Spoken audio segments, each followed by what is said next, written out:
Исламский образовательный медиапортал Насаат Медиа представляет «Польза бороды для здоровья».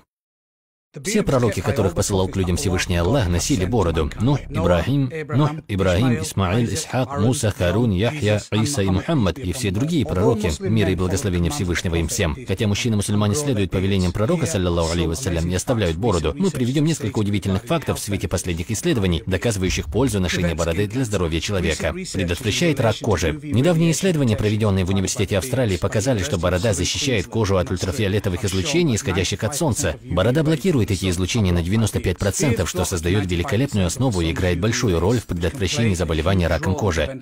Раковые клетки, которые могут располагаться на лице человека, его голове или шее, получают дозу излучения около 90%. Снижение симптомов астмы и аллергии.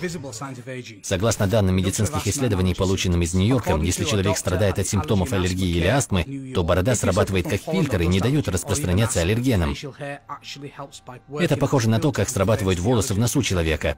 Помимо того, что вы видите, когда вы смаркиваетесь в платок, волосы в носу не дают пройти внутрь грязи и микробам, которые могут причинить вред организму. То есть, чем больше растительности у вас на лице, тем больше она предохраняет вас от загрязнения каждый день. Защита кожи от раздражений. Если мужчина не отращивает бороду, на коже лица могут высыпать разного рода раздражения, тогда как ношение бороды создает защитный слой, который предохраняет кожу на лице от раздражений, таких как раздражение от бритвы, прыщи и фолликулит. В большинстве случаев раздражения кожи лица связаны с бритьем, как об этом заявляет доктор, специалист в области дерматологии, профессор медицинского центра при университете Огайо. Лезвие может раздражать кожу и даже распространять бактерии, что может стать причиной инфекции волосяного фолликула.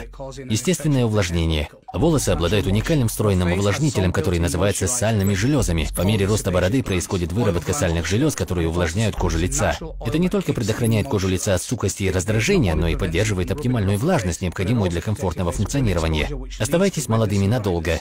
А вот еще секрет того, как можно естественным образом добиться замедления старения и молодо выглядеть. Борода защищает от солнечных лучей, и кожа выглядит моложе. Предотвращение болезней. Когда осенью или зимой наступают ужасные холода, борода всю зиму будет согревать вас и поможет бороться с холодом. Чем длиннее ваша борода, тем лучше ваша теплоизоляция. Уменьшение инфекций. Если вы носите бороду, вам никогда не придется переживать по поводу бактериальных инфекций, врастания внутрь или заболеваний волосяных фолликул.